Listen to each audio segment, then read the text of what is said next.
Hello friends, welcome to சமையல் புதிதும். இன்றைக்கி நம்ம வீடியோவில் பார்க்க போகிற ரெசிபி இட்லி, தோசை, சப்பாத்தி, ரொட்டி, உத்தாப்பம், குழிப்பணியாரம், மெதுவடை, பொங்கலுக்கெல்லாம் வச்சு சாப்பிட்ற மாதிரி ரொம்ப சுவையாக ஈஸியாக செய்யக்கூடிய சட்னி ரெசிபி பார்க்க போகிறோங்க. இந்த சட்னி வீடியோவை முழுமையாக பார்த்துட்டு இதே முறையில் இதே அளவோடு நீங்கள் செய்து பார்த்துட்டு எப்படி வந்துச்சுன்னு உங்களுடைய கருத்துக்களை ஷேர் பண்ணுங்கள். இந்த வீடியோ உங்களுக்கு பிடித்திருந்தால் லைக் பண்ணுங்கள், ஷேர் பண்ணுங்கள். நம்ம சேனலை இப்போ தான் நீங்கள் முதல் முறையாக பார்க்குறீங்கன்னா சப்ஸ்கிரைப் செய்து கொள்ளுங்கள். கூடவே பெல் ஐக்கான் கிளிக் பண்ணி வச்சுக்கோங்க. அதில் ஆல்ன்ற ஆப்ஷன் வரும், அதையும் கிளிக் பண்ணி வச்சுக்கோங்க. அப்போ தான் அடுத்தடுத்து போடக்கூடிய புத்தம்பது வீடியோக்கள் உடனுக்குடன் அப்டேட் ஆகும். இந்த வீடியோவை ஸ்கிப் பண்ணாமல் முழுமையாக பாருங்கள். இப்போ வாங்க இந்த சட்னி ரெசிபியை பார்க்கலாம். இப்போ சட்னி செய்யறதுக்கு ஸ்டவ் மேலே கடாயில் 1/2 டீஸ்பூன் அளவுக்கு எண்ணெய் சேர்த்துருக்கேன். இதில் 2 பெரிய வெங்காயம் சேர்த்துருக்கேன். காரத்துக்கு 4 வரமிளகாய், 3 பூண்டு பற்கள் சேர்த்துருக்கேன்.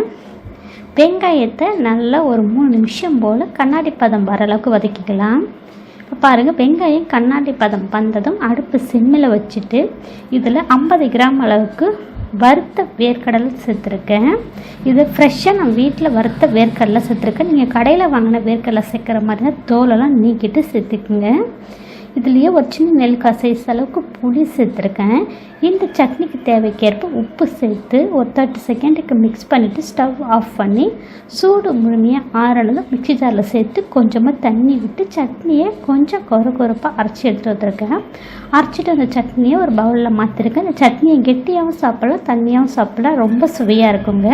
இதில் 1 டம்ளர் அளவுக்கு தண்ணி மிக்ஸ் பண்ணியிருக்கேன் சட்னியோட. இப்போ சட்னிக்கு தாளிப்பு கொடுத்து சேர்த்துருக்கேன்.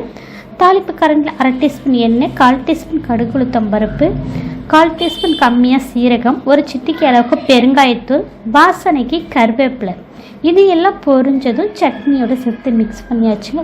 ரொம்ப அருமையாக இருக்குங்க.